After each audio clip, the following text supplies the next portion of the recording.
loolu yàlla koy def te def na ko ci Ousmane. waaye ñëwal bokk ci làng gi gañe leen loolu Ousmane moo koy def ci Diomaye. te ci sunu tradition. moo tax Ousmane ak Diomaye affaire sunu borom la sax quoi xam nga ñun daanoo pure tradition njiit warul di late. dafa war a di làqatu. waaw à l'image de Diomaye. nekk en retrait bàyyi Ousmane mu dawal. est-ce que comprendre nga. et dans nos pures cosmogonies mystico-magico-religieuses disons-le même comme ça.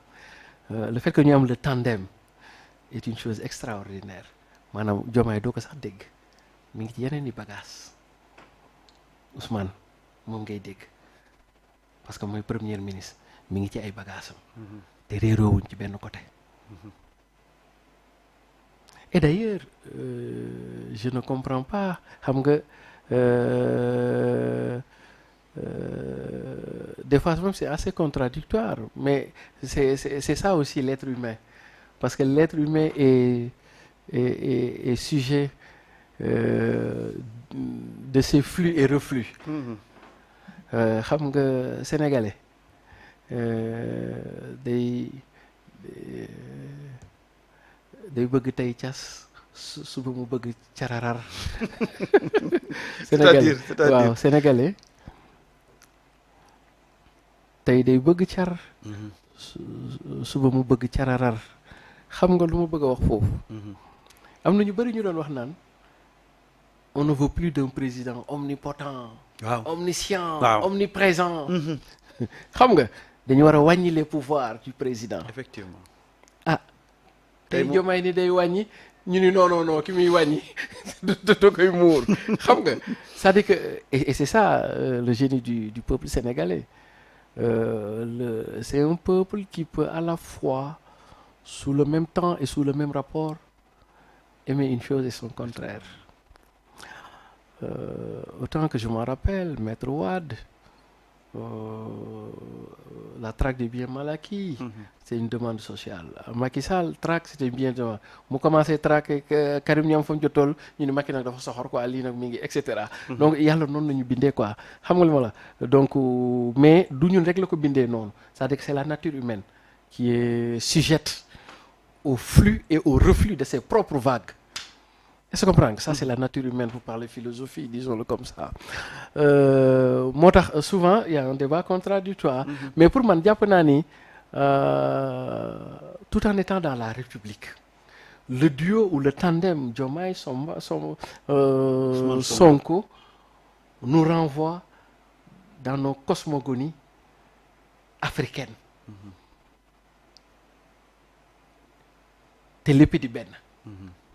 est-ce que comprendre nga te lépp di benn ndax Olof Njaay dañuy faral di wax di ñett du bëre mais ñaara mën kenn. comprendre kon donc pour man c'est tout à fait normal quoi c'est tout à fait normal que Ousmane taxawee ni mu taxawee parce que après tout moo ñu joxoon Diomaye. Et donc de par la nature des choses Ousmane c'est un guerrier. Voilà.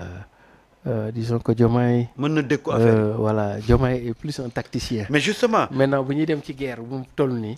bu ñu amee tacticien un stratège ak un guerrier ñuy déggoo rek mën nañoo gagner guerre bi. mais justement président Bassirou Diomaye Faye a un bouclier naturel muy Ousmane Sonko. ak coalition Diomaye. mais qui est aujourd'hui tey kan mooy bouclier Ousmane Sonko. Parce que j'ai l'impression que. Très bien maintenant kan mooy bouclier bi très belle question. Le bouclier d'Ousmane Sonko c'est ce peuple-là qui est sorti bi ñuy def setal jël ko en faire son affaire personnelle li xew ca le premier man gëj naa koo gis cay jamonoy setal natub réew. ndeysaan sunu maire bi gaañu na sax defe naa non astafurlah yàlla baal. maire Dial Mbaye. waaw waaw setal bi ci réew mi seet setal bi ci réew mi setal na bu mu ngi réew. dund. waaw ay yi ci réew mi essayé loolu li ma ko fecc fuural jamono fuural la ma fekkoon mooy dañ ba jamono ba ñuy teg paan. waaw def omo. mu xubal ko mu xubal boo ñëwee ñu mayee dañu mayee morceau. waaw da nga daan joxe fukki dërëm. wala 100 francs. ñu def jël liste def dédicace yow dédicace. bu ñu ñëwee ñu tim sio ba. effectivement di fecc 10 minutes 5 minutes gars yi génnaat. waaw waaye ndeysaan jamono neexoon na. neexoon na ak jamonoy wàcce bâche. waaw bu ñu ngéntewaan waaye li ma Ba wàcce ngoon. bâche ci dëkk toj naa wàcce bâche yi oui ndeysaan bu ñu dañuy xëy suba baas bi ngénte li bu takkusaan jotee 5 heures ñu wàcce bâche bi lal ko waaw musique ba jolli xam nga ñun parenthèse xam nga ñun jamonoy musique congolaise nañ tombé ñoom Pépé Kalé ñoom Kanga Bongo Man Kanda Bongo Man ñun jamono yi nañ tombé ak waa Kassav waaw donc nous on était dans les deux styles quoi waaw génération chemise braillée quoi effectivement waaw après ci la ñoom génération ñoom Fou Malade ñëw sol ñaari jean waaw tegale ñetti jeget ak yooyu quoi génération peon waaw et cetera mais ñun dañ ko daan aligné quoi Kassav nañuy fekk Zouzouk machine ak musique zaïroise ak li laal tuuti mbalax nag tuuti waaw rek di ci ñam tuuti rek nañ ci daan laal quoi te lañ ci daan laal sax ca Omar Pène ga la gënoon bëree waaw ka ca Youssou Ndour ga waaw Omar Pène daal nañ daan mos tuuti rek xam nga waaw mais doon yëkkati tuuti pooj rek waaw yëngal ci suñuy mbagg tuuti rek waaw mais la ca ba gën a bëri ñoo nga woon ca Kassav baak Funana et cetera quoi la musique congolaise qui a rythmé notre génération quoi les générations 80 la belle époque de la musique zaïroise zaïroise quoi Pépé Kalé Kanda Bongo Man lo quoi Kanza et cetera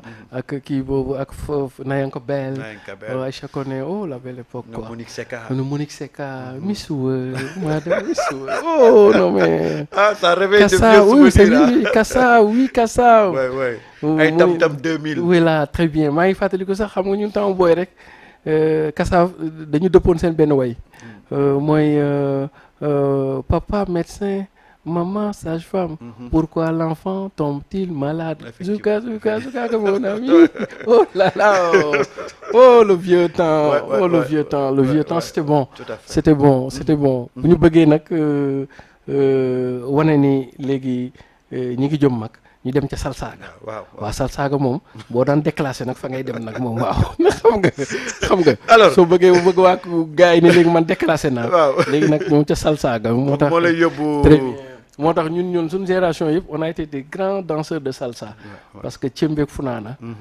boo ko feccee rek ba man ko boo demee ca Salsaga day yomb ñun suñu génération feccee rek nañ mën ouais c'était la belle époque absolument alors on revient ci ñan ñoo war a mën a nekk tey bouclier voilà très bien c'est ce peuple là c'est les 51%, 54 autant pour moi, c'est les 54% des Sénégalais qui ont voté dès le premier tour à Ousmane Sonko. Ñoom ñooy son bouclier. Et ce peuple-là, de 54%, lui ont montré le premier que ñun ñi la faloon. ñi ngi fi. te tant que yaa ngi ci suñuy soxla ñoo ngi yow ci sa bu ragal dara ñoo lay aar ñoo lay yiir yow dawalal. te par la forte mobilisation populaire bi amoon et puis yamul woon rek Dakar c'est ça qui est beau. donc le premier a été une réussite. Non, une réussite totale parce que lu tax et d'ailleurs faut saluer la grandeur de certains qui étaient dans l'ancien régime comme Makhtar Ba je l'ai vu à Fatick voilà, etc. Et d'ailleurs da ngay xool même Abdou Karim Sall je l'ai vu voilà absolument sur toute l'étendue du territoire les gens se sont appropriés cette mission loolu gëjoon naa am grand état bi kañ dañ ko daan bàyyi ak affaire am gars yi nekk seen affaire mais boo xool ci image yi des vieux hein surtout moi c'est ça qui m'a le plus impressionné il y avait davantage des adultes et des vieux que de jeunes est-ce que comprends kon donc te mag xam nga yi fi caaxaan jógloowu ko kon donc ça veut dire quoi que tey Ousmane xelam war naa dal ci na dawal bu muy lijjanti mooy li ma la doon wax sànq na génn ci logique gu très bien de l'opposant persécuté léegi il est dans la gouvernance comprends nga te la jot a génn le premier war naa dalal xelam ni il est sur la bonne voie et comme parlait Karl Jasper ce philosophe danois qui disait dans un de ses textes que même au milieu des plaines du Jutland là où ne se passe aucun bruit là où le plus grand événement est l'envol d'un coq de bruyère, que l'homme était un existant. De la même manière que Sonko est en route, et il doit être en route, pour parler comme le philosophe danois Karl Jasper, qui nous enseignait que philosopher, c'est être en route. Chez Sonko, gouverner sera aussi être en route. Et Sonko est sur la route. J'allais même dire la bonne route. Et le peuple l'a une fois témoigné que d'accord nañ ci décision yi ñu gisagum dalagum nañ seen xel. mooy ba ñu génnee votel la ba nga am 54%, ñun ñooñu la votel ñooy sa bouclier. kon yow bul tontu ñii. yow dawalal. Pour reprendre le mot waykat ba. ñu baal ma bul topp bojo yi yow xoolal dawalal rek ñun ñoo ngi sa ginnaaw quoi. mais ñu baal ma c'est pas des bojo nous sommes tous des Sénégalais. parce que le premier au-delà de setal dëkk bi maa ngi doon wax ne test la ci Sonko Bassirou Diomaye Faye ñu mesurer est-ce que la leen toppoon au soir du 24 mars moo génn. mu ngi leen di topp. Absolument. D'ailleurs boo xoolee xam nga du Dakar rek la am. Non. Partout, c'est une initiative qui a été saluée. D'ailleurs quand j'ai regardé le reportage que la RTS en a fait, donc bravo Pavalé, mais presque sur toute l'étendue du territoire national, les gens se sont mobilisés comme un seul homme, avec souvent des moyens rudimentaires. Mais yéene gaa ngi fi. Et c'est ça qui est important. Pour un décideur politique, le plus important, c'est d'avoir la confiance, la notion de confiance. Tant que cette confiance, yaa ngi koy garder intacte rek, tu peux être à la mesure de toutes choses. Parce que ñoom Ousmane loolu rek nañ soxla, la confiance de ce peuple. Heure bu ñu gëstoo gis ni le peuple est là debout. di leen xaar ñu teg ko ci. bu ñu amee yaqin boobu rek, parce que ñoom xam nañ fi ñu jëm te xam nañ li ñu bëgg te gis nañu bi yoon. mais yoon bi sori na, gudd na ba nga xam ni dañuy soxla ñuy nekk seen ginnaaw di leen dooleel, ndax waaw góor dafa baax ci jàmbaar. lu dëgg loolu rek nañ soxla ñoom. moo tax ba ñu wootee ça a été une réussite, le peuple est kii. donc décision yi ñu jot a gisagum xam nga loolu boo ko doon traduire en langage mooy Ousmane ba ngeen fi toogee ba léegi naam yàggul, ñaari weer la, mais pour l'essentiel décision